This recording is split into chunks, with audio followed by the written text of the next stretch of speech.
Amara, napapayag mo na ba sila na hindi na kayo aalis sa bahay na to?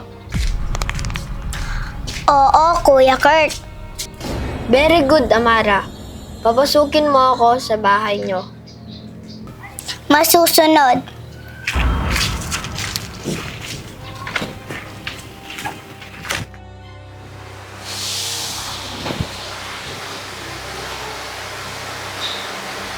Amara, kailangan kong maging kaibigan ang ate mo.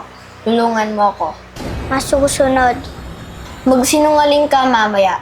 Magpanggap kang tinulungan kita. Masusunod ba? Opo.